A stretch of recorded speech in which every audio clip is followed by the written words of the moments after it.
Hi, welcome to our new project. Today we're on what appears to be a residential project, but actually we're at a commercial site. We'll do a couple things. Talk about hardscape, we'll drill a well, and we'll give this cute little office a designer's landscape.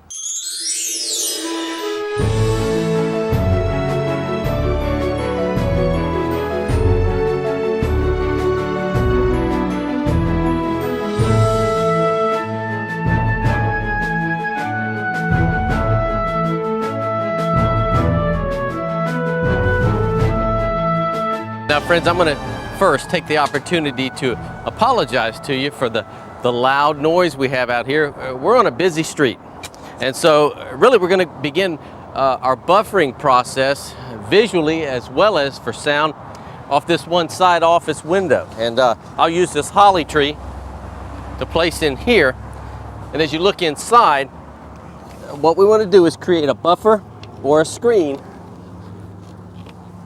like I said, for this type window. Now, the probably rule that we're changing here is instead of the good side facing out, we're not that concerned with it. We want the good side facing the window. Now, let's talk about some of the changes that we've made here from the very beginning. So let's take you back and show you the improvements we've made. At the very beginning, we had large overgrown shrubs up against the house. These had been here for at least 50 years. A combination of overgrown azaleas, Elaeagnus, and other miscellaneous big shrubs that were pretty tough to get out. It was really exciting because once the existing shrubs were removed, we kind of opened up our palette and cleaned the way for our new landscape. Second was the design of the hardscape, the sidewalk. Looking at the original pictures of the home, they had straight lines in this somewhat parking lot. Remember, this is a commercial site. They had the use of this slag to park on. Well, we wanted to improve that surface and take away from the stiff straight lines there. So the sidewalk designed was that curvilinear. Let's put in a curved walk that goes from the front door around the side all the way through the gate to the back. We pour that in concrete, and then we have the property asphalted. So we have a new clean driveway and parking lot. In many cases, the asphalt comes up and touches right to the existing or a new sidewalk. A nice, clean, smooth transition. We go inside and look at our landscape plan, our layout for the day. Basically, the installation of trees, plants, and ground covers here are going to turn this little home office into an interesting site. As far as our side yard, we wanted to increase the function for storage in the back, so we moved the fence forward along the side of the house, made it a privacy fence with a big gate for trucks to pass through, as well as a side gate for traffic entry. Now we get to put the icing on the cake, the irrigation and landscape. Stay with us, because when we return, we'll be talking plants, trees, and drilling our well.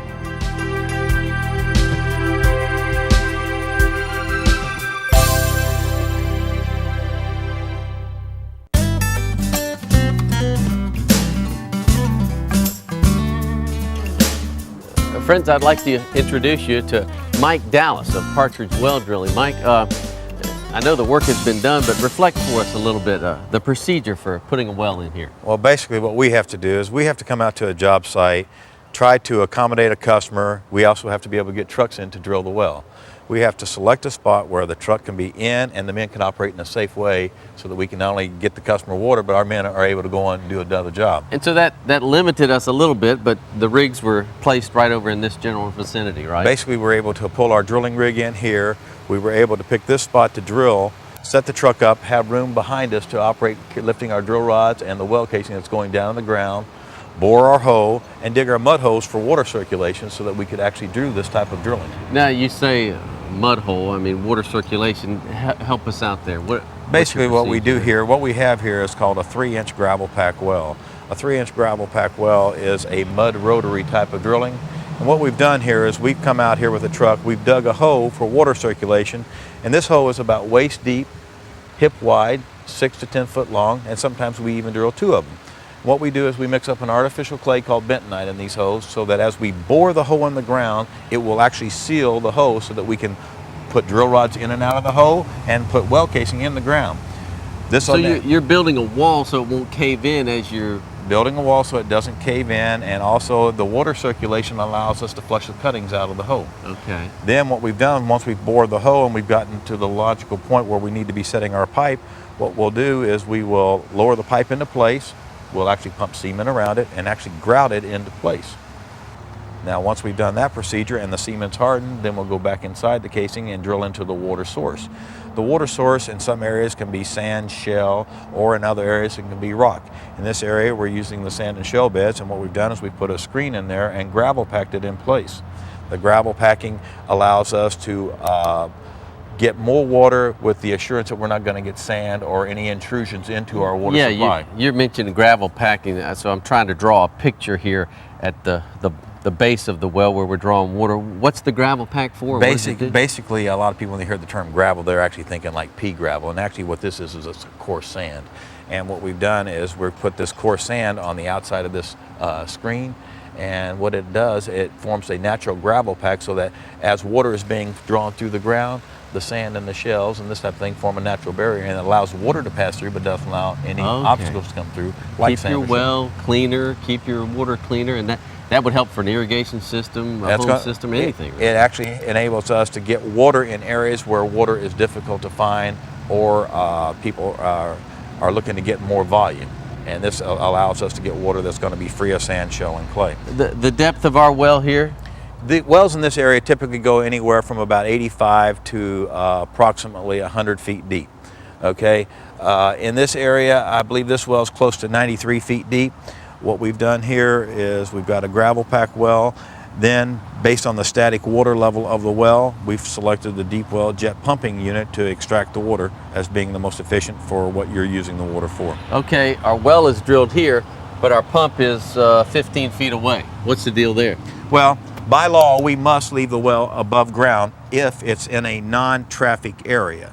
So what we've done here is we've accommodated the law by leaving the wellhead above ground. However, most folks do not want to put a pumping system in the middle of their yard. Right. Most people would either put the pump up beside the fence like you have here, or they would put it up against the home. Okay. And what we've done here is we put it up against the fence, set it on a nice pad, and we've got you set up to where you've got the pump, the tank, you've got distribution, you've got testing port with a hose bib. So you can not only use this well for an irrigation system, but you can also use this system to do hand watering. So you're not limited just in one usage of the water. Yeah. And what we've done is this is called an offset installation. We started here, we got the deep well jet assembly inside the well. The pump actually sends the water to the jet down inside the well. The water goes through the jet, comes up the drop pipe and returns to the pump. 90% of the water is displaced, maybe 95%, based upon your usage and what this pump is capable of. I can't wait to fire this guy up. The other point is that you have a regulator on this pump that regulates water so that you actually have water at all times that you're using water. Water is being sent to the jet assembly down inside that well so that you're able to extract the water. It actually circulates in some way, shape, or form? It basically follows the line. It goes down to the well and then comes back to the return, discharges here, but the regulator regulates and sends some water back to the return line so that you've always got what they call jet action. Huh, very good. And I wonder how many gallons a minute we have. Typically you're going to get in this area 15 gallons a minute is a good system, and it will basically shoot it out. Man. Now, keeping in mind, right now you're dumping water at open discharge, so therefore there's no pressure on the line. Right. If you were to put a sprinkling system in, you'd have back pressure with the heads. You would actually see the water shooting out, probably 30 foot. Right, and that's why even throttling this down a little bit, I can increase. And you're increasing the pressure because you're reducing the flow. Super.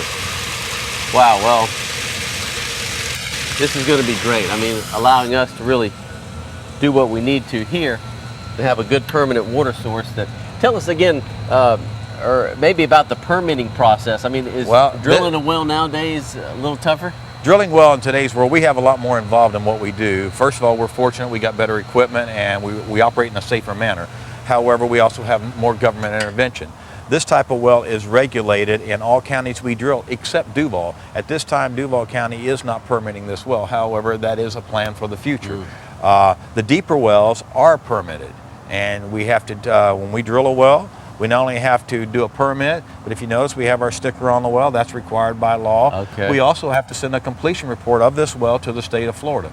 St. Johns River Water Management District gets a copy of our completion report so that they know we've drilled a well here, how deep it is, what we've drilled through. All the specs. All the information. Well, that's on it. and with water being, you know, in high demand and the scarcity of it, you can really understand that. I'm sure you have appreciation for it as well. What we have found over the years is several factors come into play for a well. Number one, acquisition, getting water. Number two, mineral content. Number three, the actual government involvement.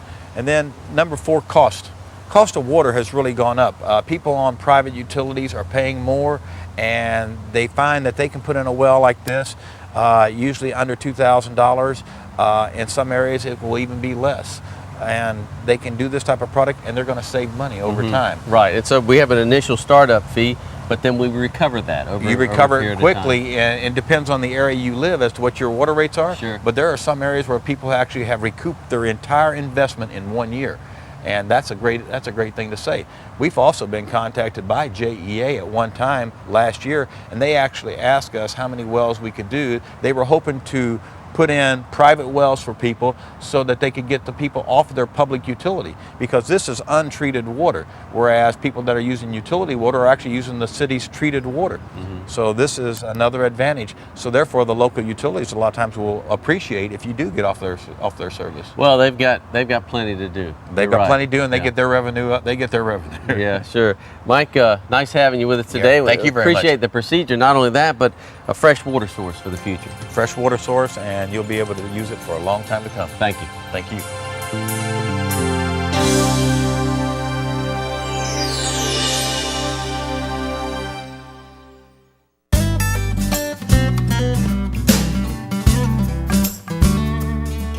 I was just looking at this patio ligustrum. It was basically a big bush, limbs all the way to the ground. And we've taken two of them and skirted them up into nice specimens.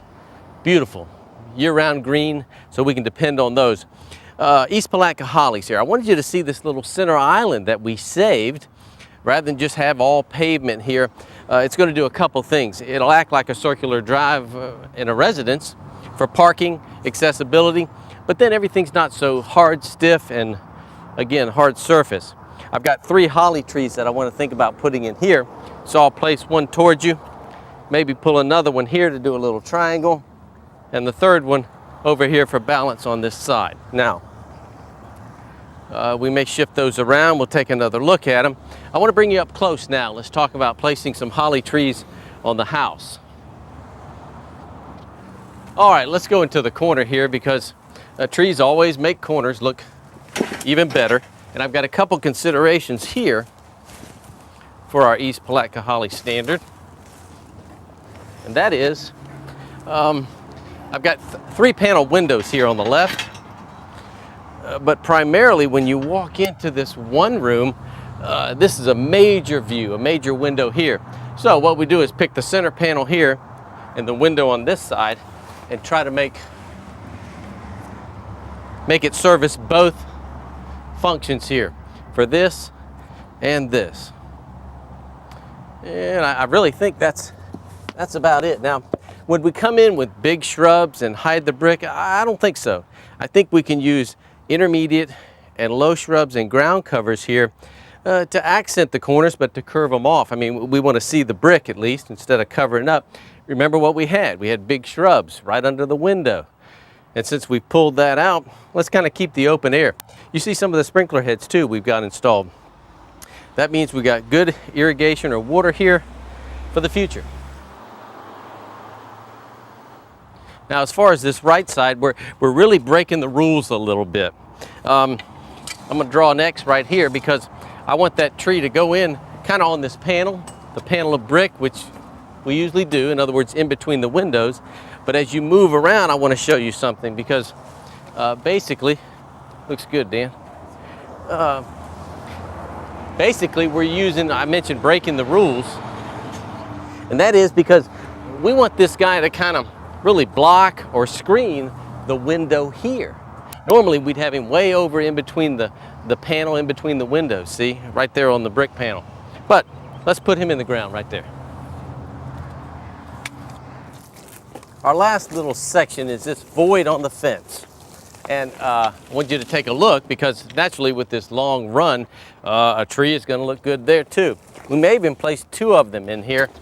I just kind of want to take a look and see how on that panel it's automatically going to improve the effectiveness, and then just lower plants underneath. With our trees being installed now, we can pay attention to what's going on out here. We've got a big vast area off to the right of the parking, and we call this a big bed theory. We are not going to bring turf grass into here because we don't want to have to mow it on a weekly basis. So ground covers, just plants of different heights, a little color. We kind of make this well, a little courtyardy, if you will. In other words, how we can use different plant heights. We don't just want to fill it up with plants. We'll have some design direction there. Why don't we begin setting up our plants close to the building? Now, for a little bit of a different flair, we're using Mahonia Bealii close to the entrance, staggering down. This is an upright plant. It's in the Nandina family. I don't know if you can tell by that kind of stalk-like appearance. And we've balanced some of those left and right. Can you see underneath here some ilex shillings that we've used to kind of make a curve there? Yet we've left a gap so that we can have access around. Now, we've got a couple little things here. Our meandering sidewalk comes pretty close to the office or house here. So we'll probably use some African iris, I'm thinking, in these little tight-knit areas because they have the tendency to, again, not choke up but fill out, kind of upright, low maintenance. And let's try to build a curve of something in here. Lower, taller as we go to the back. And then we'll repeat somewhat stiffening this corner with a radius of plants like that so we can get a little movement going. Give us a moment or two. We'll set up more, see how it looks, even get them installed before we talk about it.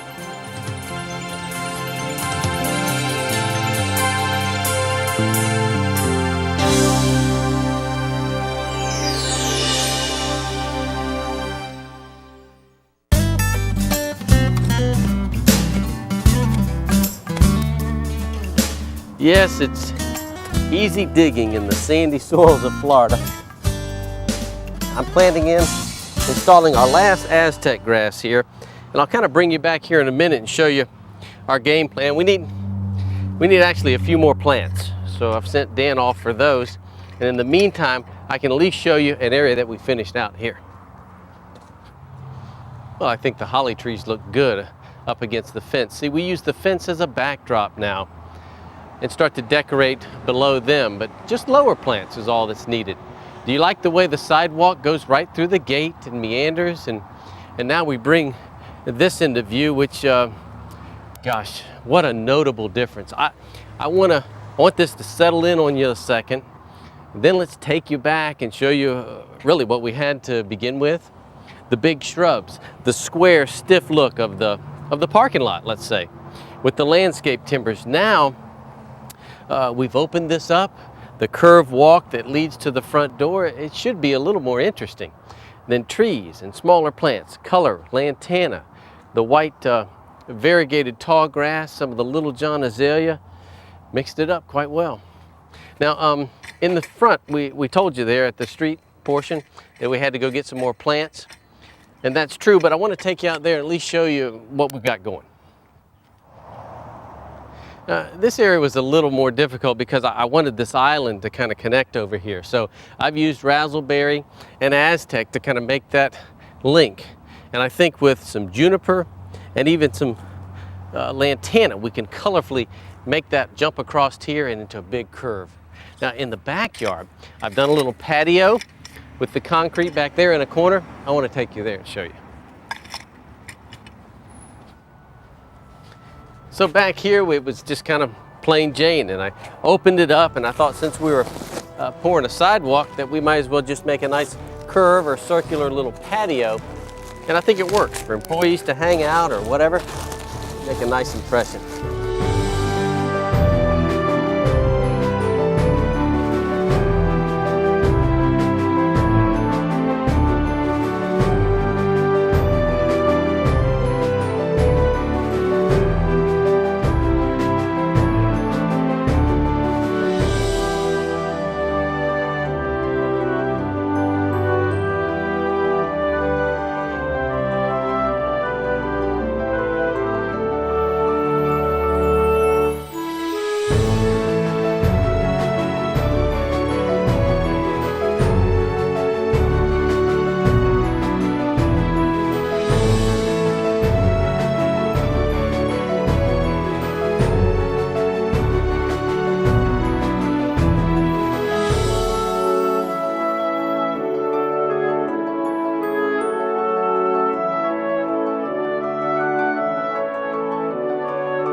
thank you for being with us today. We hope you enjoyed it, and I'll see you on the very next Designer's Landscape. So long.